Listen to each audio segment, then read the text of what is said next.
नमस्कार, आपके साथ मैं हूं अंजना ओम कश्यप और ब्लैक एंड व्हाइट में आपका स्वागत है। नमस्कार, मैं हूं अंजना 2.0 और मेरी तरफ से भी खबरों के इस विश्लेषण में आपका स्वागत है। आज सबसे पहले हम उस सवाल का जवाब खोजने की कोशिश करेंगे जो कल शाम से ही देश भर में पूछा जा रहा है। आखिर जगदीप धनखड़ ने देश के उपराष्ट्रपति पद से अचानक से इस्तीफा क्यों दे दिया? अगर उनका स्वास्थ्य ठीक नहीं था तो वो सत्र से पहले भी त्यागपत्र दे सकते थे। अगर सत्र के पहले ही दिन इस्तीफा देना था तो वो कार्यवाही के समय भी इसका ऐलान कर सकते थे, लेकिन उन्होंने कार्यवाही खत्म होने के बाद अचानक से इस्तीफा दे दिया। अब इनके इस्तीफे को लेकर तमाम सवाल उठ रहे हैं। सबसे बड़ा सवाल तो यही है कि क्या उन्होंने इस्तीफा खुद से दिया या उनसे इस्तीफा दिलवाया गया। आज हम इस्तीफे की इनसाइड स्टोरी आपको बताएंगे, साथ ही ये भी बताएंगे कि बीजेपी में ऐसा क्या चल रहा है जिसे देखकर अनुमान लगाया गया है कि आने वाले दिनों में बीजेपी में कुछ बड़ा होने वाला है। इसके बाद हम अमेरिकी कंपनी के फाइटर जेट F-35 की बात करेंगे जो भारत से बड़ा बेआबरू होकर निकला है। ब्रिटिश नेवी का हिस्सा रहा F-35B पिछले 38 दिनों से केरल के तिरुवनंतपुरम में खराब हालत में खड़ा था। इसे खींचकर या लाद कर ले जाने की नौबत आ गई थी। ऐसा लगने लगा था कि इसके टुकड़े टुकड़े करके किसी तरीके से जहाज से इसे ले जाना पड़ सकता है, लेकिन 25 से ज्यादा ब्रिटिश इंजीनियर्स ने किसी तरह से 38 दिनों में जाकर इसे ठीक किया है। अब सवाल यही उठता है कि 25 इंजीनियर्स 38 दिन ये फाइटर जेट भारत में क्यों खड़ा था? दुनिया के सबसे आधुनिक फाइटर जेट्स में ऐसी क्या खराबी थी जिसे ठीक करने में ब्रिटेन और अमेरिका के पसीने पसीने छूट गए? आइए आपको अब बताते हैं, मेरी AI वर्जन आपको बताएंगी कि उनके पास कौन सी खबर है। बताइए। भारत में किसी की उम्र 60 साल की हो जाती है तो मान लिया जाता है कि उसकी रिटायरमेंट की उम्र आ गई या वो व्यक्ति बुढ़ापे की एज में प्रवेश कर चुका है। लेकिन बदलती जीवन शैली और स्वास्थ्य पर ध्यान देने की वजह से आज के वक्त में ये सच नहीं है। एक नई रिपोर्ट के मुताबिक आने वाले समय में विकसित देशों का हर तीसरा बच्चा 100 साल तक जिएगा। इसका मतलब हुआ कि 60 साल की उम्र उसके लिए ओल्ड एज नहीं बल्कि मिड एज होने वाली है। आज ब्लैक एंड व्हाइट में हम उस खबर की बात करेंगे सबसे पहले जो लगभग पिछले 24 घंटे में पॉलिटिकल सर्कल्स में ट्रेंड कर रही है और अभी तक इस गुत्थी का सही जवाब मिला नहीं है। यह खबर है उपराष्ट्रपति जगदीप धनखड़ के इस्तीफे की। कल रात इसी बुलेटिन में यानी ब्लैक एंड व्हाइट में हमने ये न्यूज ब्रेक की थी और तब से लेकर अब तक कयास तो बहुत लग चुके, लेकिन सही जवाब नहीं मिला कि वाइस प्रेसिडेंट जगदीप धनखड़ ने आखिर इस्तीफा क्यों दिया। सबसे बड़ा सवाल तो यह है कि अचानक से चलते हुए सत्र में इस्तीफे की घोषणा क्यों की गई। 23 जुलाई का वाइस प्रेसिडेंट का जयपुर का दौरा था, 23 जुलाई को जाने वाले थे, फिर रात में इस्तीफा क्यों अचानक दे दिया? क्या बीमारी बताकर इस्तीफा देना सिर्फ एक बहाना था? अगर उपराष्ट्रपति बीमार थे तो फिर उन्होंने मॉनसून सत्र की कार्यवाही कैसे चलाई? क्या बीजेपी की सीनियर लीडरशिप जगदीप धनखड़ से नाराज चल रही थी? क्या धनखड़ की विपक्षी नेताओं के साथ ज्यादा नजदीकी दिख रही थी? क्या जगदीप धनखड़ ने खुद इस्तीफा दिया या उनसे दिलवाया गया? आज की पूरी सियासत इन्हीं सवालों के इर्द गिर्द घूम रही है और सबसे बड़ी बात यह है कि इस इस्तीफे की इनसाइड स्टोरी क्या है उसको समझने की कोशिश करेंगे। जगदीप धनखड़ के बाद अगला उपराष्ट्रपति कौन बनेगा इस पर भी चर्चा करें, क्योंकि अभी उनका करीब 2 साल का कार्यकाल बाकी था। उनके इस्तीफे की इनसाइड स्टोरी आपको बताएंगे, लेकिन उससे पहले ये अपडेट जान लीजिए कि इस्तीफे के बाद आज क्या क्या हुआ है। उपराष्ट्रपति जगदीप धनखड़ का इस्तीफा मंगलवार को राष्ट्रपति द्रौपदी मुर्मू ने मंजूर कर लिया। गृह मंत्रालय ने जगदीप धनखड़ के इस्तीफे का गैजेट नोटिफिकेशन भी जारी कर दिया है। राज्यसभा के उपसभापति हरिवंश ने राष्ट्रपति द्रौपदी मुर्मू से मुलाकात की। हरिवंश जी ने ही आज सुबह 11 बजे जगदीप धनखड़ की जगह राज्यसभा की कार्यवाही शुरू की। इससे धनखड़ आज सदन की कार्यवाही में भी शामिल नहीं हुए। उधर प्रधानमंत्री नरेंद्र मोदी ने एक्स पर पोस्ट करके कहा कि मैं उनके उत्तम स्वास्थ्य की कामना करता हूं। लेकिन सवाल यह है कि जगदीप धनखड़ ने अचानक से इस्तीफा दिया। ये समझने से पहले कांग्रेस नेता जयराम रमेश का ये एक्स पर पोस्ट देखिए। इसमें जो बातें लिखी है उनसे बहुत हद तक घटनाक्रम समझ में आ जाएगा। जयराम रमेश ने लिखा है कि कल दोपहर 12:30 बजे श्री जगदीप धनखड़ ने राज्यसभा की कार्य मंत्रणा समिति BAC की अध्यक्षता की। इस बैठक में सदन के नेता JP नड्डा और संसदीय कार्य मंत्री किरेन रिजिजू समेत ज्यादातर सदस्य मौजूद थे। शाम 4:30 बजे धनखड़ जी की अध्यक्षता में समिति के सदस्य दोबारा बैठक के लिए इकट्ठा हुए। सभी नड्डा और रिजिजू का इंतजार कर रहे थे, लेकिन वो नहीं आए। इससे साफ है कि कल दोपहर 1 बजे से लेकर 4:30 बजे शाम के बीच जरूर कुछ गंभीर बात हुई, जिसकी वजह से जेपी नड्डा और किरेन रिजिजू ने जानबूझकर शाम की बैठक में हिस्सा नहीं लिया। ये तमाम बातें जयराम रमेश लिख रहे हैं, क्योंकि वो अपनी तरफ से समझाने की कोशिश कर रहे हैं कि इसमें कुछ ना कुछ काला है, क्योंकि पूरा विपक्ष लगातार एक ही लाइन पर आगे बढ़ रहा है कि अचानक इस्तीफा क्यों दिया, दाल में कुछ काला है। ऐसे में जो जयराम रमेश कह रहे हैं उसमें आगे उन्होंने लिखा है कि श्री जगदीप धनखड़ का इस्तीफा उनके बारे में बहुत कुछ कहता है, साथ ही ये उन लोगों की नीयत पर भी गंभीर सवाल खड़े करता है जिन्होंने उन्हें उपराष्ट्रपति पद तक पहुंचाया था। जाहिर तौर पर जयराम रमेश वैसे तो राजनीति कर रहे हैं, लेकिन वो ये सवाल क्यों उठा रहे हैं कि दोपहर 1 बजे से लेकर शाम को 4:30 बजे के बीच में ऐसा क्या हुआ कि जगदीप धनखड़ का इस्तीफा हो गया। इसके लिए आपको पहले जरा राज्यसभा की कल की कार्यवाही देखनी होगी। कल राज्यसभा की कार्यवाही में जो पहला पॉइंट जानिए जिसकी वजह से विवाद हुआ, 11:35, जिसमें खड़गे की तरफ से पहलगांव हमले और ऑपरेशन सिंदूर पर चर्चा की मांग। विपक्ष लगातार हंगामा कर रहा था तो खड़गे ने बोलना शुरू कर दिया। आतंकवादी पकड़े नहीं गए, मारे नहीं गए, इस तरह की बातें उन्होंने एक के बाद एक बोलनी शुरू की। यह भी कहा कि अमेरिका ने भारत पाकिस्तान के बीच सीजफायर करवाया। यह दावा अमेरिका के राष्ट्रपति कर रहे हैं। कुल मिलाकर ऑपरेशन डिटेल्स भी वो खुलकर मांग रहे थे। इस बीच लगातार सरकार की तरफ से इंटरवीन किया जा रहा था, लेकिन धनखड़ ने लीडर ऑफ द हाउस यानी कि जेपी नड्डा को बोलने का मौका नहीं दिया। इधर से जेपी नड्डा लगातार अपनी बात रखना चाहते थे, उधर से धनखड़ खड़गे को चुप नहीं करवा पा रहे थे। 4 मिनट बोलने के बाद जेपी नड्डा को मौका मिला तो फिर से खड़गे और कांग्रेस के सांसदों की तरफ से शोर करने की कोशिश हुई, और इसी के बाद जेपी नड्डा ने वो बात कही जिसका विपक्ष ने मुद्दा बनाया कि रिकॉर्ड में कुछ नहीं जाएगा, सिर्फ जो मैं बोलूंगा वही रिकॉर्ड में जाएगा। ये जेपी नड्डा ने चेयर को नहीं बल्कि विपक्ष के सांसदों को बोला था। पहले ये सुनिए। और मैं ये भी बताना चाहता हूं कि आज दिन तक आजादी के बाद इस तरीके का ऑपरेशन नहीं हुआ जो प्रधानमंत्री मोदी जी के नेतृत्व में हुआ है।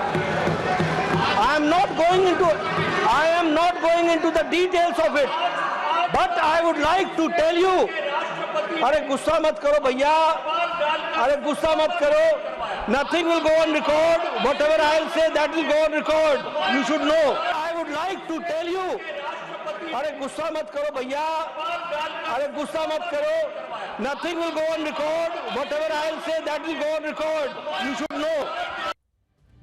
लेकिन इस्तीफे की एक बात तो यही वजह तो नहीं हो सकती, ऐसा तो नहीं हो सकता सिर्फ इसी वजह से इस्तीफा ले लिया गया हो, इसके बाद कुछ ऐसा हुआ जिससे सरकार को असहज के साथ साथ हैरान कर दिया था। सूत्र बता रहे हैं कि इसी वजह से जगदीप धनखड़ का इस्तीफा हुआ है। कल शाम लगभग समझ लीजिए 4:07 पर राज्यसभा में सभापति जगदीप धनखड़ ने जस्टिस वर्मा के खिलाफ महाभियोग प्रस्ताव पर 63 विपक्षी सांसदों से नोटिस मिलने की पूरी जानकारी दे दी। उन्होंने ऐसे प्रस्ताव पर दोनों सदनों में नोटिस दिए जाने से जुड़े नियमों का हवाला दिया। और यही नहीं, जगदीप धनखड़ ने कानून मंत्री अर्जुन राम मेघवाल से राज्यसभा में यह भी पूछ लिया कि क्या लोकसभा में भी जस्टिस वर्मा पर महाभियोग वाला यह प्रस्ताव लाया गया है, जिस पर कानून मंत्री ने जवाब दिया कि लोकसभा स्पीकर को विपक्ष और बीजेपी के सांसदों के नोटिस मिल गए। सूत्र बताते हैं कि इसके बाद संसद में ही राजनाथ सिंह के ही ऑफिस में शाम को 5 बजे बीजेपी के राज्यसभा के सांसद बुलाए गए और एक कागज पर उनके दस्तखत लिए गए। तब तक इन सांसदों को पता नहीं था कि ये दस्तखत किस वजह से लिए जा रहे हैं। सूत्र बताते हैं कि बीजेपी के सांसदों ने एक कोरे कागज पर दस्तखत किए थे। बताया जा रहा है कि सरकार को इसकी जानकारी थी नहीं कि जस्टिस वर्मा को हटाने का प्रस्ताव लाया जा रहा है। अगर सरकार को बताया गया होता तो सत्ता पक्ष के सांसद भी उस प्रस्ताव पर दस्तखत करते। ये सरकार के लिए बड़ा, आप समझ ही रहे किस तरह से बातें सामने आई, एम्बैरेसमेंट था। इसीलिए बताया जा रहा है कि बीएससी की बैठक में जेपी नड्डा और किरेन रिजिजू दोनों ही नहीं पहुंचे, क्योंकि तब तक बीजेपी के सीनियर नेताओं को ये सारी जानकारियां दी जा चुकी थी और उसके बहुत तुरंत आनन फानन में जगदीप धनखड़ का इस्तीफा हुआ। अब धनखड़ के इस्तीफे पर हंगामा मचा है, विपक्ष इसे अपनी तरह से ट्विस्ट कर रहा है। सत्ता पक्ष उनके स्वास्थ्य कारणों की वजह से इस्तीफे की खबर पर अड़ा हुआ है। देखिए,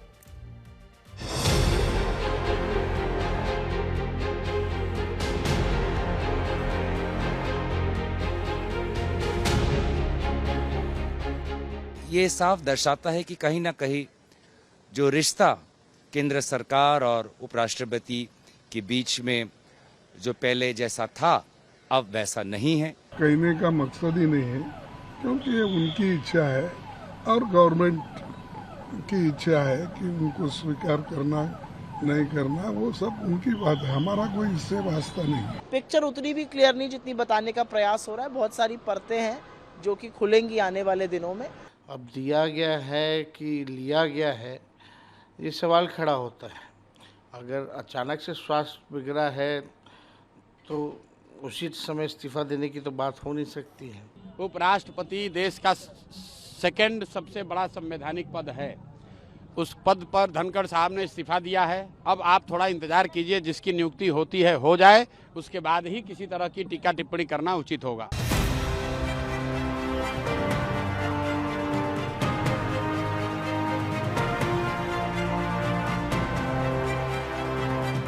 कुछ समय बाद जरूर सच्चाई सामने आएगी कि किस कारण की वजह से उन्होंने इस्तीफा दिया है। और एकदम से अचानक से इस्तीफा देना हर किसी को यकीन नहीं हो पा रहा, और मैं समझता हूं कि कहीं ना कहीं कोई चीज अंदर गलत चल रही है और जल्दी उस चीज के सामने आएंगे। और मुझे ऐसा लग रहा है कि हो सकता है अभी आने वाले समय में और भी इस्तीफे हो जाएं। अगर उपराष्ट्रपति जी, भूतपूर्व उपराष्ट्रपति जी इसका उल्लेख करें कि परिस्थितियां क्या थी, उससे जो सच्चाई है वो 146 करोड़ भारत के लोग जान पाएंगे। सरकार की तबीयत में प्रॉब्लम ये है तो उनको कोई ना कोई बकरा मिलना चाहिए, तो वो कुछ ना कुछ बहाने बना के बेचारे को उतरवा दिए। तो आप देखिए, अब यही मिला, किसानों का एक जाति मिला इस सरकार को कि उठाते ही उनका बेइज्जती कर दे। चलिए उम्मीद करते हैं कि अब इसके बाद जो बनेगा वो इस कुर्सी और इस दफ्तर के साथ सही माने में इंसाफ करेगा। उनके दिमाग में काला है, दाल में काला नहीं है। There is a black in their brain. हर चीज पर आप राजनीति कर रहे हो यार। कोई इंसान, somebody is not well, वो भाई बात करते करते अब हम गिर जाएं, आप गिर जाएं, किसी को अगले पल का पता है। डॉक्टर ने बोला but take rest, he is taking rest यार, लेट हिम रेस्ट। उस पर भी राजनीति आप कर रहे हैं यार, हद है।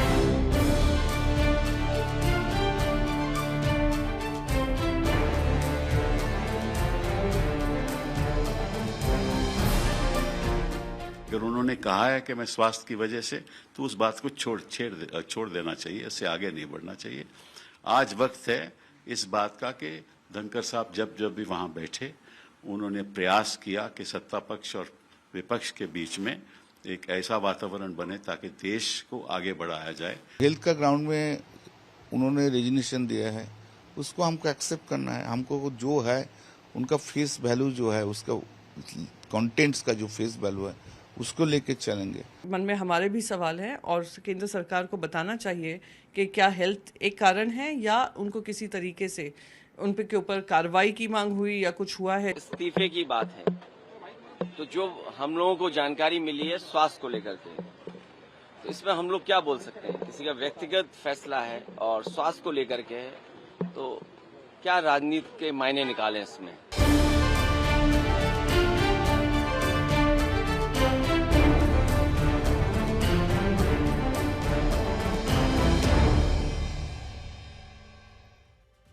जगदीप धनखड़ का ये पूरा कार्यकाल विवादों से भरा हुआ भी रहा है, खासतौर पर उनके निशाने पर न्यायपालिका भी रही। इससे पहले जब वो पश्चिम बंगाल के राज्यपाल थे तो उनके निशाने पर ममता बनर्जी की सरकार हुआ करती थी। लगातार उनकी ममता बनर्जी से विवाद की खबरें आती थी। वो उपराष्ट्रपति बने तो ये कहा गया कि ममता बनर्जी से भिड़ने का इनाम दिया गया, लेकिन उपराष्ट्रपति बनने के बाद भी विवादों ने उनका पीछा नहीं छोड़ा। विपक्ष ने कई बार उन पर बीजेपी के पक्ष में काम करने का खुला आरोप लगाया, उन्हें पक्षपाती सभापति कहा। 2023 में धनखड़ ने किसान आंदोलन पर कहा था कि ये सड़क पर बैठकर देश को बदनाम कर रहे हैं और ये असली किसान नहीं है। इस पर किसान संगठनों ने आपत्ति जताई थी। सबसे बड़ा विवाद तब हुआ जब दिसंबर 2023 में, जो पिछली सरकार के आखिरी शीतकालीन सत्र में 141 सांसदों का निलंबन हुआ था, इनमें पूर्व उपराष्ट्रपति जगदीप धनखड़ ने राज्यसभा से 34 सांसद निलंबित किए थे, 34। निलंबन के विरोध में जब विपक्षी सांसद धरना दे रहे थे तो टीएमसी के सांसद कल्याण बनर्जी ने धनखड़ की नकल की थी। वो अलग अलग पोज देकर धनखड़ का मजाक उड़ा रहे थे। वहां राहुल गांधी उनका वीडियो बना रहे थे, हंस रहे थे। अगले दिन धनखड़ ने इसे अपनी जाट पहचान और किसान पृष्ठभूमि का मुद्दा बना दिया था। देखिए कैसे कल्याण बनर्जी ने 2023 में जगदीप धनखड़ की मिमिक्री की थी और वीडियो बनाया जा रहा था।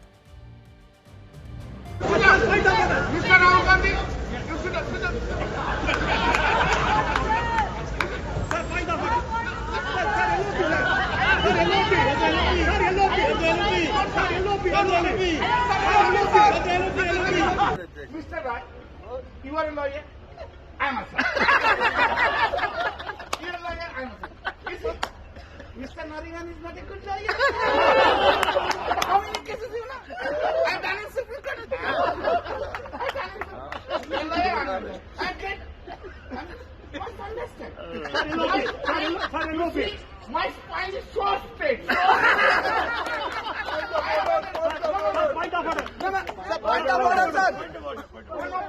You, Mr. Gandhi, you must understand. You must understand that I have been appointed here only to save Narendra Modi. I understand it. My spine is straight. My spine is very straight. Very straight. I'm so tall. I'm so tall.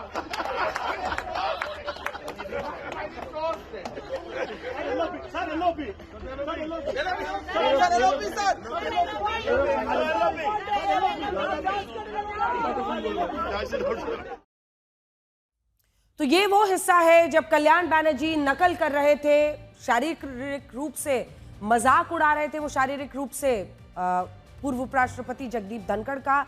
इसके बाद इसी रीढ़ की हड्डी पर सदन में जबरदस्त जवाब दिया था जगदीप धनखड़ ने। लेकिन अब सवाल ये आपको दिखाएंगे हम कुछ ही देर में कि उन्होंने क्या कहा था। रीढ़ की हड्डी का मजाक उड़ाने वाले आज क्यों उनके फैन होकर उनकी तरफ से बातें कर रहे हैं, ये भी दिलचस्प है। लेकिन अब आगे क्या होगा? पहला सवाल, क्या कार्यवाहक उपराष्ट्रपति होगा? तो जवाब है कि संविधान में इसका प्रावधान नहीं है। क्या उपराष्ट्रपति का चुनाव होगा? संविधान के मुताबिक यथाशीघ्र चुनाव कराना होगा। हालांकि संविधान में कोई समय सीमा इसकी तय नहीं की गई है। नए उपराष्ट्रपति का कार्यकाल कितना होगा? धनखड़ का कार्यकाल 2027 तक का था, तो क्या नए उपराष्ट्रपति का कार्यकाल 27 तक ही होगा? नहीं, नए उपराष्ट्रपति का कार्यकाल पूरे 5 साल का होगा। कई बार संसद में ऐसे मौके आए जब जगदीप धनखड़ की विपक्षी सांसदों से खूब भिड़ंत हुई। विपक्षी सांसद कुछ कहते तो जगदीप धनखड़ सीधा जवाब देते। कई बार तो ये जवाब तंज और व्यंग से भी आगे बढ़ जाते हैं। हमने उनके कुछ सिलेक्टेड बयानों का आज एक संकलन आपके लिए तैयार किया है, जिसे आपको सुनना चाहिए। मुझे आजकल ये भी देखना पड़ रहा है कितना झुकूं, किसके सामने झुकूं, फोटोग्राफर कहां से क्या ले रहा है, कौन इंस्टाग्राम पर डाल देगा, कौन ट्विटर पर डाल देगा, कौन मेरी रीढ़ की हड्डी को तय करने लगेगा। तो मैं बताना चाहता हूं, झुकना और नमस्कार करना मेरी आदत है।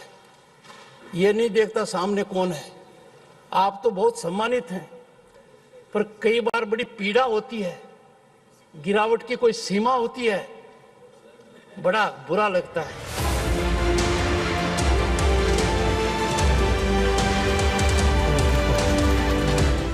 श्रीमती जया अमिताभ बच्चन। सर, मैं जया अमिताभ बच्चन ये बोलना चाहती हूँ, मैं कलाकार हूँ, बॉडी लैंग्वेज समझती हूँ, एक्सप्रेशन समझती हूँ। और सर, मुझे माफ करिएगा, मगर आपका टोन जो है is not acceptable. We are colleagues, sir. You may be sitting on the chair. Jaya ji, and I remember when I went to school.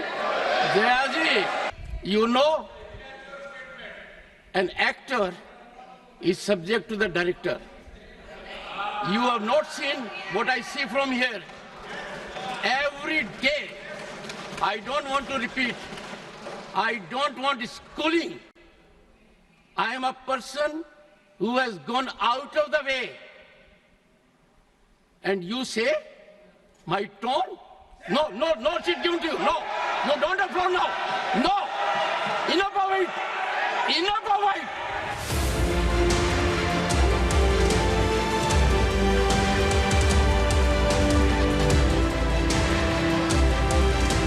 पहली विनंती की, आप जरा गुस्से में थे शायद। I am a married man for more than 45 years। मैं कभी गुस्सा नहीं करता सर, ट्रस्ट मी। आप गुस्सा नहीं करते, दिखाते नहीं, लेकिन बराबर अंदर से करते हो। यदि अगर मैं वकील नहीं बनता तो कहीं न कहीं एक्टिंग जरूर करता। मिस्टर तंबीर भाई, you are number one in my heart. I know that your heart is very large, but that is that side, not this side. Biologically, heart is on the left side. My heart is this side, sir. No, that's why you always move like this. You always... मेरे को भी माननीय खड़गे जी से प्रेरणा मिल गई और मेरे में भी कुछ शायद जाग गया। उम्र भर गालिब यही भूल करता रहा, धूल चेहरे पे थी, आईना साफ करता रहा।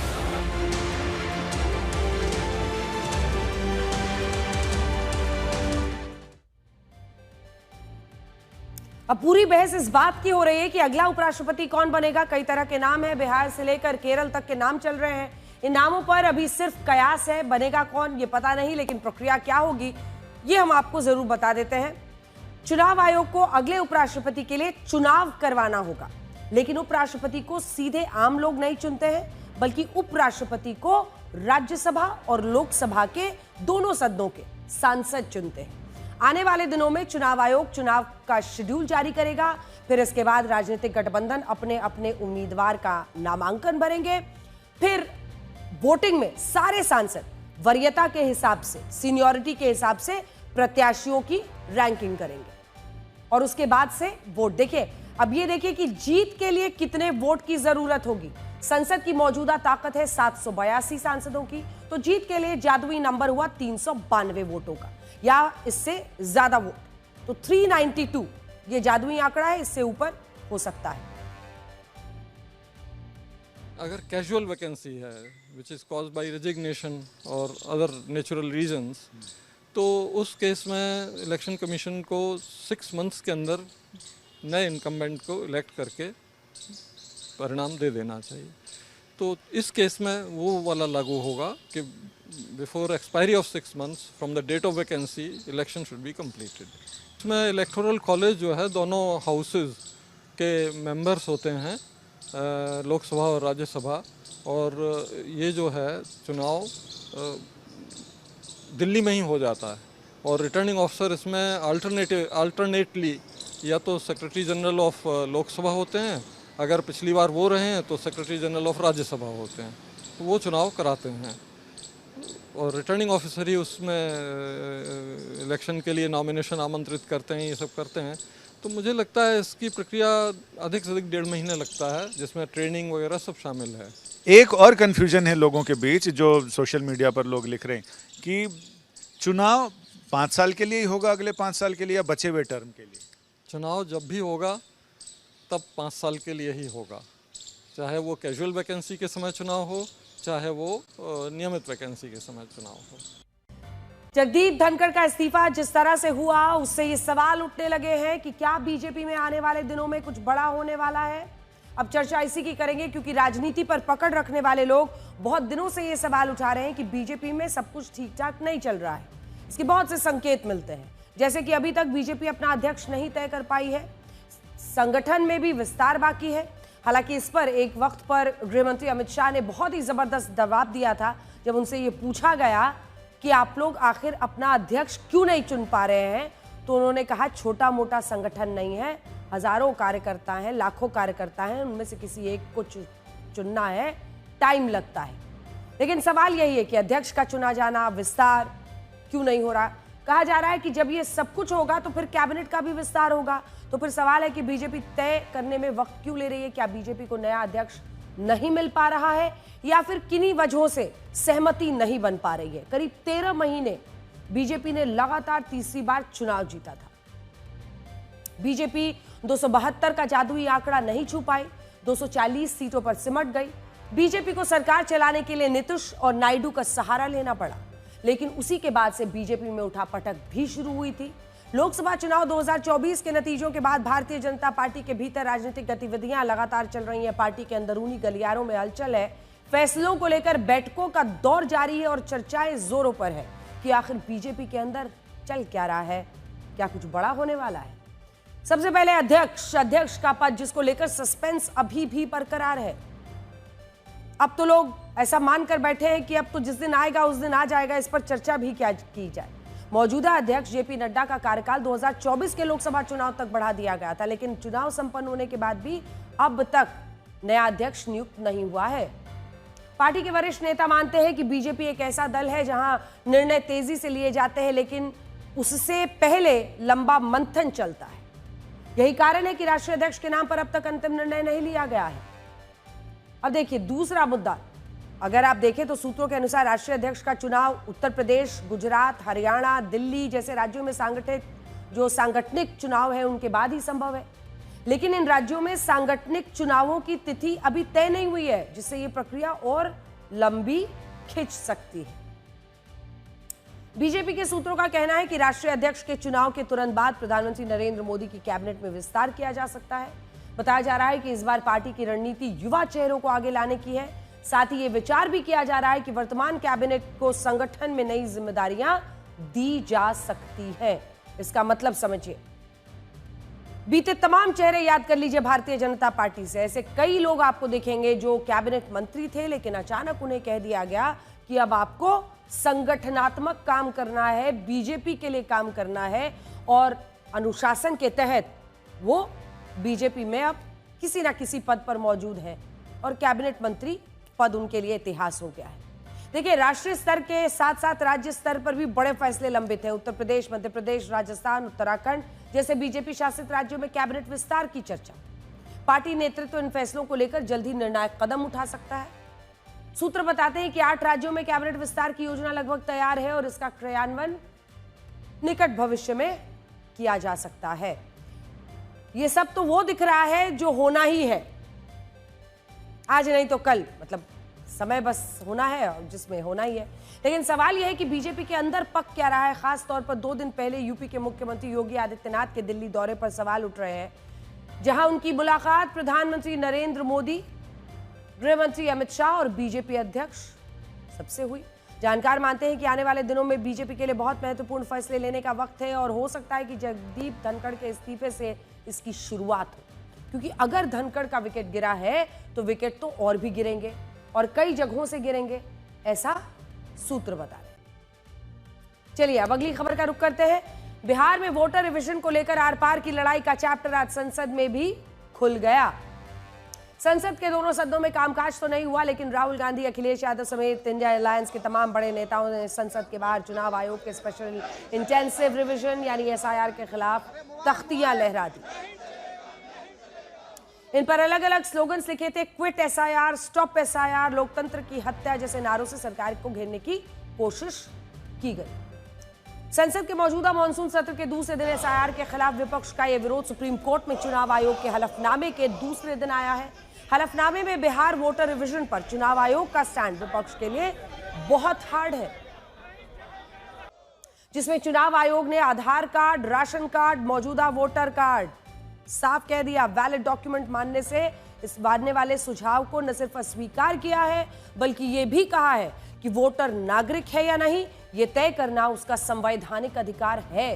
हालांकि आयोग ने अपनी तरफ से स्पष्ट किया है कि अगर किसी का वोटर कार्ड रद्द होता है तो सिर्फ उतने भर से उसकी नागरिकता नहीं चली जाती है। चुनाव आयोग ने आज वोटर रिवीजन का अपडेटेड आंकड़ा देकर यह साबित करने की भी कोशिश की है कि वोटर रिवीजन कितना जरूरी है, लेकिन वो आंकड़े बताऊं उससे पहले देखिए कि आज संसद में विरोध प्रदर्शन करने आए विपक्ष ने क्या कुछ कहा।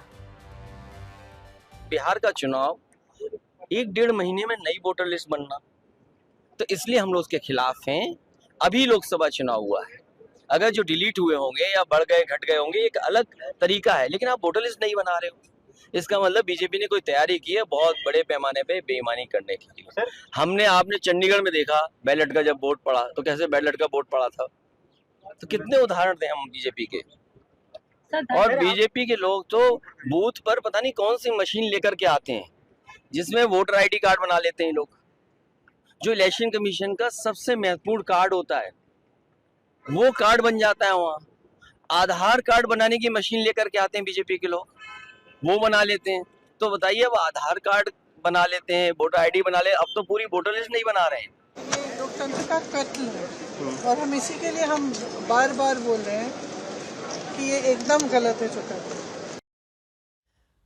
तो लोकतंत्र की हत्या तक विपक्ष से बता रहा है। बिहार के वोटर रिविजन को विपक्ष संसद तक तो ले आया, लेकिन आज शाम को चुनाव आयोग ने जो प्रेस रिलीज जारी की उसमें बताया कि अब तक की एसआईआर प्रक्रिया में 18 लाख मृतक वोटरों के नाम उजागर किए गए हैं। 26 लाख वोटर ऐसे हैं जिन्होंने अपना क्षेत्र बदल लिया है, मतलब वो कहीं शिफ्ट हो गए हैं। 7 लाख वोटर्स के नाम एक से अधिक जगहों पर दर्ज हैं, यानी 2 जगहों पर वोट डाल रहे हैं। इसके साथ चुनाव आयोग का दावा है कि बिहार वोटर रिविजन की प्रक्रिया में 97.30% कवरेज पूरा हो चुका है, जबकि सभी प्रक्रिया की लास्ट डेट 3 दिन बाकी है। उसमें कुल 90.67% फॉर्म जमा हो चुके हैं। 90.37% जो फॉर्म डिजिटाइज भी हो गए हैं। जिन 6.62% वोटर्स अपने दर्ज पते में नहीं मिले हैं, उनमें से अगर आप देखिए 2.36% मृतक है, 3.29% जगह बदली है। एक से अधिक जगहों पर एनरोल्ड वोटर 0.95 लगभग 1% है, जबकि 0.01% वोटरों की जानकारी अभी तक मिल नहीं पाई है। चुनाव आयोग अपनी तरफ से साबित करने की कोशिश कर रहा है कि बिहार के वोटर रिविजन का फैसला फर्जी वोटर्स को हटाने का है, जो या तो मृत हो चुके हैं या 2 जगहों से वोट दे रहे हैं या दूसरी जगह शिफ्ट हो गए। उधर संसद के अलावा आज बिहार विधानसभा में भी हंगामा हुआ। विपक्ष के विधायक काले कपड़े पहनकर आए थे और बिहार वोटर रिविजन पर विधानसभा में चर्चा कराने की मांग कर रहे थे। तेजस्वी यादव को सुनिए। एसआईआर पर जो है विधानसभा में कम से कम चर्चा जो है कराई जाए। लोकतंत्र का सबसे बड़ा मंदिर बिहार का बिहार विधानसभा है और बिहार लोकतंत्र की जननी है, और यहीं से लोकतंत्र अगर समाप्त करने का कोई प्रयास करेगा तो हम लोग चुप बैठने वाले नहीं। बिहार के वोटर रिविजन को लेकर बिहार से लेकर दिल्ली तक लड़ाई लड़ी जा रही है। आज संसद में कामकाज न होने को लेकर विपक्ष ने बीजेपी पर पलटवार किया। कांग्रेस के सोशल मीडिया पोस्ट में एक मीम साझा किया गया और पोस्ट में लिखा गया, एसआईआर पर चर्चा से भागती मोदी सरकार। मीम में राहुल गांधी की अपीयरेंस वाला कैरिकेचर ये कहता हुआ दिखाया गया, एसआईआर पर चर्चा करो, लेकिन स्पीकर और प्रधानमंत्री जैसी अपीयरेंस वाली कैरिकेचर के बगल में लिखा गया, सदन स्थगित करो। गौरतलब है कि कल बीजेपी ने सोशल मीडिया पर ऐसा ही मीम पोस्ट किया था कि इसमें स्पीकर ओम बिरला ये कहते दिखाई गए थे कि चर्चा शुरू की जाए, जबकि राहुल गांधी और प्रियंका गांधी जैसी अपीयरेंस वाले कैरिकेचर्स में ये कहते दिखाया गया था, चर्चा होगी तो पोल खुलेगी, इसलिए शोर मचाओ और भागो। यानी संसद की कार्यवाही को लेकर मीम वॉर छिड़ गई है। सुनिए बीजेपी कैसे बिहार के वोटर रिविजन को सही ठहरा रही है। चुनाव आयोग ने कहा है कि बहुत लोग बाहर के हैं। भारत कोई धर्मशाला नहीं है। वही वोट देगा जो भारत का नागरिक है और अपने क्षेत्र में रहता है। तो ये देखने का काम वो कर रहे हैं। तो ये पहले ही हाय तौबा क्यों मची हुई है? हाय तौबा इसीलिए मची हुई है कि बांग्लादेश और घुसपैठियों की बिना पर जो राजनीति करते हैं वो घबराए हुए हैं। यदि किशनगंज जिले में अचानक 10 गुना अधिक आवासीय प्रमाण पत्र और 120% से अधिक आधार कार्ड दिखाई दे रहा है, तो इसकी जांच तो होनी ही चाहिए। जांच हो रहा है, अभी निर्वाचन आयोग कर रहा है, सरकार भी इसको गंभीरता से ले रहा है और आगे भी कानूनी कार्रवाई की जाएगी। अब अगली खबर का रुख करते हैं। इस वक्त दुनिया में केवल 3 देश हैं जिनके पास सबसे खतरनाक और अत्याधुनिक 5th जनरेशन फाइटर जेट है। इसमें अमेरिका, रशिया, चाइना है। माना जाता है कि 5th जनरेशन फाइटर जेट अन्य देशों के किसी भी फाइटर जेट को मात देने के लिए काबिल है, सक्षम है। दावा तो यह भी किया जाता है कि इन तीनों देशों में से अमेरिका का F-35 फाइटर जेट सबसे ज्यादा घातक है। लेकिन सच्चाई देखिए, आज के दौर में वही शख्स महान कहा जाता है जिस पर कहानियां शानदार गढ़ी गई होती है। अमेरिका ने भी अपने 5th generation fighter jet F-35 lightning को लेकर शानदार कहानियां गढ़ी। उसने अपने F-35 को बाकियों से ज्यादा बेहतर बताकर प्रचारित किया। लेकिन सच यह है कि पिछले 38 दिनों से ब्रिटिश रॉयल नेवी का हिस्सा रहा यही F-35 केरल के तिरुवनंतपुरम में खड़ा था और इंजीनियर्स उसे बना नहीं पा रहे थे, ठीक नहीं कर पा रहे थे। मानो कोई खटारा गाड़ी कहीं पर अटक गई हो और उसको स्टार्ट ही नहीं कर पा रहा हो। 38 दिन लग गए।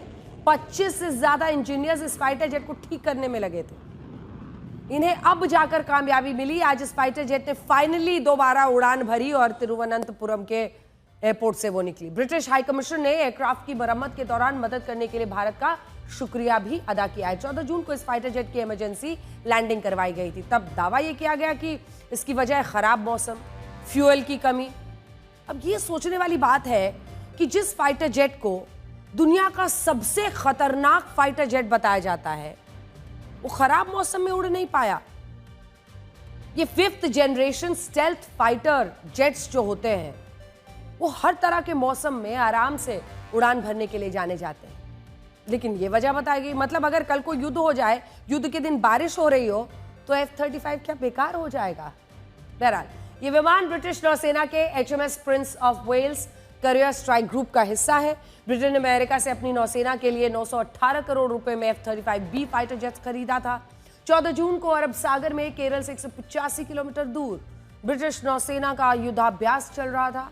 इस फाइटर जेट ने एयरक्राफ्ट कैरियर से अभ्यास के लिए उड़ान भरी। दावा किया गया कि जब यह एयरक्राफ्ट भारतीय एयर स्पेस में घुसा तो इसमें खराबी आ गई और फिर तिरुवनंतपुरम में इसकी इमरजेंसी लैंडिंग करवाई गई। ब्रिटिश नेवी के इस फाइटर जेट की भारतीय एयर स्पेस में आने की कोई योजना नहीं थी, इसीलिए इस फाइटर जेट को लेकर कई तरह की कॉन्स्पिरेसी थ्योरीज को हवा मिली। लेकिन इनमें भी 2 तरह के दावे मुख्य तौर पर खूब छाए हुए थे। पहला दावा ब्रिटिश नेवी ने किया था। उनके मुताबिक F-35 फाइटर जेट अपनी नियमित उड़ान भर रहा था, तो उस दौरान अचानक मौसम खराब हो गया। इसी दौरान पता चला कि उसमें फ्यूल भी कम है, इसी वजह से भारत में इमरजेंसी लैंडिंग करनी पड़ी। दूसरा दावा कि इस फाइटर जेट ने चोरी छिपे भारतीय एयर स्पेस में घुसने की कोशिश की, लेकिन भारत के इंटीग्रेटेड एयर कमांड और कंट्रोल सिस्टम ने इसको ट्रैक किया, इसके कुछ फंक्शंस खराब कर दिए, जिसकी वजह से पायलट को मजबूरन लैंडिंग करनी पड़ी। इमरजेंसी लैंडिंग को लेकर ब्रिटिश नेवी ने खराब मौसम का जो तर्क दिया है, उसको कई रक्षा विशेषज्ञों ने पूरी तरह से नकार दिया है। इसकी वजह यह है कि F-35 फाइटर जेट हर तरह के मौसम में उड़ान भर सकता है, जैसे कि बारिश हो, बर्फबारी हो, कोहरा हो, बर्फीली तूफान हो, कुछ भी हो। यह मौसम की सबसे खराब परिस्थितियों में उड़ान भरने के लिए बनाया गया है। इसकी वजह है F-35 में लगे एडवांस एवियोनिक्स रेडार सिस्टम और सेंसर फ्यूजन। इन उपकरणों की मदद से ये फाइटर जेट हर तरह के मौसम में युद्ध लड़ने में सक्षम बनाया गया है। मतलब यह है कि खराब मौसम में इमरजेंसी लैंडिंग वाला तर्क सही नहीं है। ब्रिटिश नेवी का दूसरा तर्क यह था कि फाइटर जेट में फ्यूल कम था, जबकि सच तो यह है कि यह एयरक्राफ्ट युद्ध के अभ्यास के लिए नियमित उड़ान भर रहा था और एयरक्राफ्ट की SOP के तहत फाइटर जेट में फ्यूल पूरी तरह से भरा जाता है। कम फ्यूल होने पर एयरक्राफ्ट के क्रैश होने का खतरा हो सकता है, और अगर सिर्फ फ्यूल कम होने की वजह से ये लैंड किया था, तब तो ये तुरंत फ्यूल भरने के बाद टेक ऑफ कर सकता था। तो हुआ क्या? जब ये फाइटर जेट भारतीय एयरपोर्ट पर उतरा था, तब भारत ने फाइटर जेट में फ्यूल भरवा दिया था। बावजूद इसके उड़ान क्यों नहीं भर पाया?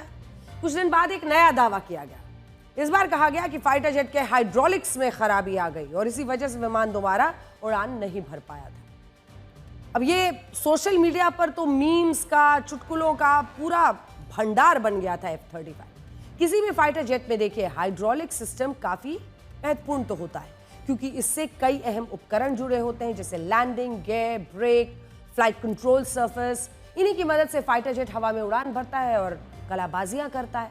फाइटर जेट्स की बात हम कर रहे हैं तो आपको यह भी बताते हैं कि पिछले 62 सालों से भारतीय वायुसेना में सर्विस दे रहा MiG-21 इस साल सितंबर में रिटायर होने वाला है। 19 सितंबर के बाद से भारतीय वायुसेना MiG-21 का इस्तेमाल बंद कर देगी। MiG-21 ने भारत पाकिस्तान के 2 बड़े युद्धों में 1971 में और 1999 में करगिल के युद्ध में, दोनों में ही अहम भूमिका निभाई।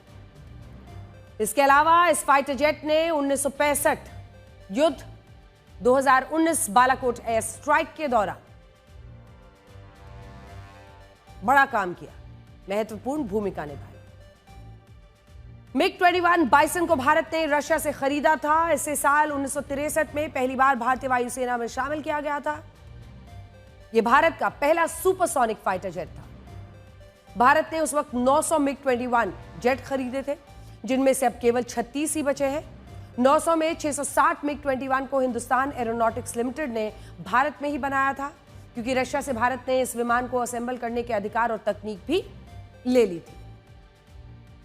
रशिया चाइना के बाद भारत इस फाइटर जेट को ऑपरेट करने वाले सबसे बड़ा देश रहा है। हालांकि रशिया ने साल 1985 में ही MiG-21 का निर्माण बंद कर दिया था, लेकिन भारत इसके अपग्रेडेड वेरिएंट का इस्तेमाल कर रहा था। रक्षा मंत्रालय के एक डेटा के मुताबिक MiG-21 का एक दुखद पहलू भी है। पिछले करीब 60 सालों में 400 से ज्यादा, जी हां 60 सालों में 400 से ज्यादा MiG-21 क्रैश हो चुके हैं, जिनमें 200 से ज्यादा हमारे जाबाज पायलट्स मारे गए। इन्हीं वजहों से MiG-21 को उड़ता ताबूत, विडो मेकर यानी सुहाग उजाड़ने वाला भी कहा गया। बहरहाल अब अगली खबर का रुख करते हैं। ये खबर बहुत दिलचस्प है। भारत में किसी की उम्र 60 साल की हो जाती है, मान लिया जाता है कि अब तो रिटायरमेंट की उम्र आ गई, व्यक्ति बुढ़ापे की एज में प्रवेश कर चुका है। लेकिन बदलती जीवन शैली और स्वास्थ्य पर ध्यान देने की वजह से आज के दौर में ये सच नहीं है। अब व्यक्ति की जीवन आयु बढ़ने की वजह से 60 साल जीवन के अंतिम पड़ाव का संकेत ना होकर मिडिल एज का दौर है। इसीलिए अब अगर कोई व्यक्ति 60 साल की आयु पार कर चुका है तो उसे बुजुर्ग समझने की भूल ना करें। एक नई रिपोर्ट के मुताबिक आने वाले समय में विकसित देशों का हर तीसरा बच्चा 100 साल तक जिएगा। इसका मतलब हुआ कि 60 साल की उम्र उसके लिए ओल्ड एज नहीं बल्कि मिड एज होने वाली है। यानी अब लोगों की इच्छा शक्ति, खान पान, रहन सहन, स्वास्थ्य पर ध्यान देने की वजह से बुढ़ापा देरी से आएगा। वास्तव में मृत्यु जीवन का सत्य है, लेकिन बुढ़ापा जीवन का कटु सत्य। यानी जो जन्म लेगा उसका मरना तय है और जो जिएगा उसका बूढ़ा होना भी तय है। यानी एक उम्र के बाद बाल सफेद होना, स्किन पर झुर्रियां आना, हड्डियां कमजोर होना, पाचन तंत्र कमजोर होना, यहां तक कि स्मरण शक्ति, सोचने की क्षमता भी धीरे धीरे कमजोर होने लगती है। लेकिन सत्य यह भी है कि जिस तरह कोई मरना नहीं चाहता उसी तरह से कोई बूढ़ा भी नहीं होना चाहता, और इसी सोच ने अब 60 की उम्र को 30 में बदल दिया है। नेचर जर्नल द्वारा साल 2021 में की गई एक रिसर्च का कहना है कि बुढ़ापा कैलेंडर की उम्र से नहीं, शरीर की जैविक स्थिति से तय होता है। यानी व्यक्ति कितना फिट है, उसकी सोचने समझने की क्षमता किस तरह का काम कर रही है, यही तय करता है कि व्यक्ति की उम्र बढ़ी है या फिर वाकई उस पर बुढ़ापे का असर हो रहा है। पिछली शताब्दी तक माना जाता था कि 55 या 60 वर्ष की उम्र से व्यक्ति बूढ़ा होना शुरू हो जाता है। हालांकि उम्र की ये सीमा रिटायरमेंट की एज, शारीरिक कमजोरी, बीमारियों की वजह से होने वाली परेशानियों पर आधारित थी। तब दुनिया के तमाम देशों में जीवन जो प्रतिशत है वो औसतन अगर आप देखिए 60 से 65 आसपास था। इसीलिए 60 साल की उम्र को जिंदगी का आखिरी दौर माना जाता था। द लैंसेट की वर्ष 2022 की पब्लिक हेल्थ रिपोर्ट कहती है कि अब बुढ़ापा 60 या 65 साल पर शुरू नहीं होता, बल्कि ये उम्र बढ़ गई है। जापान जैसे देश में जहां जीवन जो प्रत्याशा है वो 84 साल से ज्यादा है, वहां बुढ़ापा 70 साल के बाद ही से ही शुरू होता है। हम उम्मीद कर रहे हैं कि जो इस उम्र के आसपास है और इस खबर को देख रहे हैं, आपको जीने के लिए एक नया जोश आएगा, एक नई ताकत, एक नई हिम्मत आएगी। जीवन प्रत्याशा का मतलब है किसी व्यक्ति के जन्म के समय से लेकर उसके जीवित रहने के औसत संभावित सालों की संख्या। यानी व्यक्ति अनुमानित कितने साल तक जीवित रह सकता है। अब वक्त बदल चुका है, कई बीमारियों का इलाज खोज लिया गया है, समय पर सही स्वास्थ्य सुविधाएं उपलब्ध है, लोग अपने स्वास्थ्य के प्रति ज्यादा जागरूक हैं। वास्तव में उम्र का असर कम उम्र में नजर आ रहा है। WHO के मुताबिक भारत में साल 2024 में औसत जो जीवन प्रत्याशी पुरुषों के लिए लगभग 71 साल है, 70 साल और 8 महीने के आसपास। महिलाओं के लिए 74 साल ज्यादा है, लगभग 4 साल ज्यादा है। जबकि विकसित देशों में ये आंकड़ा 80 साल से ज्यादा है। दूसरे शब्दों में अगर कोई व्यक्ति 60 साल का है तो वो औसतन 15 से 25 साल और जीवित रह सकता है, और वो भी सक्रिय रूप से। आधुनिक रिसर्च उम्र की संख्या के बजाय शारीरिक मानसिक स्थिति पर जोर देता है। हो सकता है कि 60 साल के दो अलग अलग लोग शारीरिक मानसिक रूप पूरी तरह से अलग हो सकता है कि एक व्यक्ति रोज एक्सरसाइज करता हो, तनाव से दूर हो, हेल्दी भोजन करता हो, और उसका शरीर 45 या 50 साल के व्यक्ति जैसा भी अंदर से हो सकता है। अब शोधकर्ताओं का कहना है कि बुढ़ापा तब शुरू होता है जब जीवन प्रत्याशा के अंतिम 15 साल बचे हों। यानी बुढ़ापा अब 65 के बाद शुरू होता है और इसे और आगे ले जाया जा सकता है। ये बात समाज में बदलाव को दिखाती है। इसका मतलब ये नहीं कि 7 साल का व्यक्ति कम उम्र का हो गया, उम्र उसकी उतनी ही है, लेकिन वो कम उम्र के व्यक्ति जितना फिट और बेहतर दिखने लगा है। 60 साल की उम्र के लोग भी जिम जा रहे हैं, ट्रैकिंग पर जा रहे हैं, योगा कर रहे हैं, वो सहारा लेने के बजाय सहारा दे रहे हैं। रिटायरमेंट के बाद भी एक्टिव है, दूसरा करियर शुरू कर रहे हैं। हालांकि ये बदलाव शहरों में ज्यादा है, गांवों की तस्वीर अभी भी पुरानी जैसी ही कई जगहों पर है।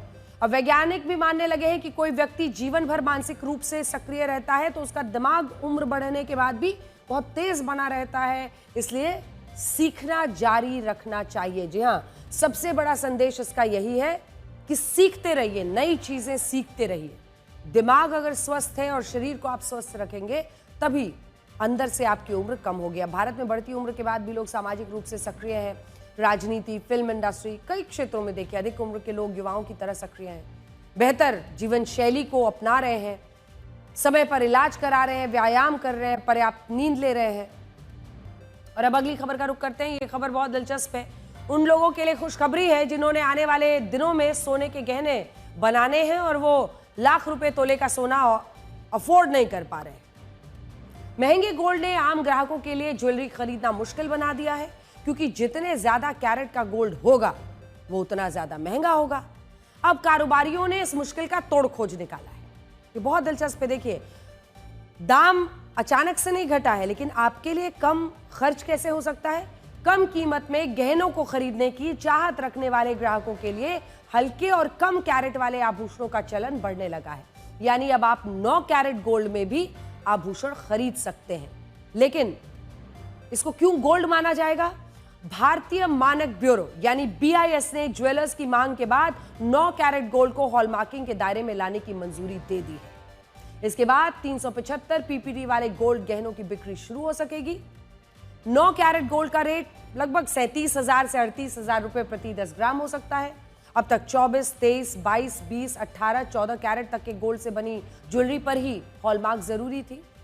9 कैरेट गोल्ड में हॉलमार्किंग से ग्राहकों को कई फायदे होंगे। एक तो यह कि कम कीमत होने से मिडिल क्लास को गोल्ड खरीदने का ऑप्शन मिलेगा। दूसरा, इसमें शुद्धता की गारंटी मिलेगी। 9 कैरेट मतलब 9 कैरेट। साथ ही इसमें लोगों का भरोसा बढ़ेगा, क्योंकि हॉलमार्क होने से ठगी नहीं हो सकेगी। क्वालिटी कंट्रोल होगा। ज्वेलर्स को BIS के नियमों का पालन करना ही होगा। इससे उन लोगों को राहत मिलेगी जो 22 या 24 कैरेट के महंगे गहने नहीं खरीदना चाहते। प्योरिटी, कीमत वाले गहनों के जरिए उनका ज्वेलरी पहनने का सपना भी पूरा होगा। बीते कुछ महीनों में गोल्ड की कीमतों में रिकॉर्ड उछाल आया है। मामूली गिरावट के बाद गोल्ड प्राइस 1 लाख रुपए के करीब बना हुआ है। इसकी वजह से ग्राहक भारी वजन वाले या हाई कैरेट वाले गहने नहीं खरीद पा रहे। सोने की शुद्धता की बात की जाए तो यह भी कैरेट के हिसाब से तय होता है। 24 कैरेट गोल्ड यानी कितना शुद्ध? लगभग 99.9%, ऑलमोस्ट 100%। 23 carat gold 95.8%, 95.8%। 22 कैरेट और नीचे ज्यादातर आप देखेंगे जो ज्वेलरी, क्योंकि जब सोने को अलग अलग आकार में आभूषण बनाना होता है तो माना जाता है कि 22 कैरेट के आसपास का इस्तेमाल होता है। इसकी शुद्धता हो गई 91%, 91.6%। 20 कैरेट 83.3% शुद्धता, 18 कैरेट 75% शुद्धता। बहुत सारे डिजाइनर्स आजकल ज्यादातर 18 कैरेट गोल्ड का ही इस्तेमाल करके आभूषण बना रहे हैं, तो ये 75% प्योर है। और जो 9 कैरेट का गोल्ड है वो 37.7% शुद्ध ही माना जाएगा। IBJ के मुताबिक महंगे दाम की वजह से जून में गोल्ड डिमांड करीब 60% गिर गई थी। पिछले महीने महज 35 टन सोने की बिक्री हुई, जो कोविड के बाद सबसे बड़ी गिरावट रही। डिस्काउंट के बावजूद डिमांड में रफ्तार नहीं लौटने से ज्वेलर्स को भारी नुकसान हुआ। ऐसे में ज्वेलर्स हल्के और सस्ते गहनों को प्रमोट करते हुए दिखाई दिए। कारोबारियों को उम्मीद है कि इससे बाजार में जो कैश फ्लो है वो कम से कम बना रहेगा। लोग कम प्योरिटी वाला ही सही, कम से कम खरीद बिक्री तो शुरू होगी। छोटे ज्वेलर्स हैं उनको एक राहत मिलेगी। BIS का ये कदम कारोबारियों के लिए गेम चेंजर बन सकता है, क्योंकि हॉलमार्किंग के जरिए ग्राहक कम प्योरिटी वाले गहनों को भी भरोसे के साथ खरीद पाएंगे। इससे ज्वेलरी मार्केट में रफ्तार लौटेगी। महंगे गोल्ड के बीच ये नया ट्रेंड कारोबारियों के लिए एक बड़ा सहारा बन सकता है। और बड़ा अजीब दस्तूर है इस दुनिया का। यहाँ झूठ को स्वीकार किया जाता है और सच का शिकार किया जाता है। नमस्कार।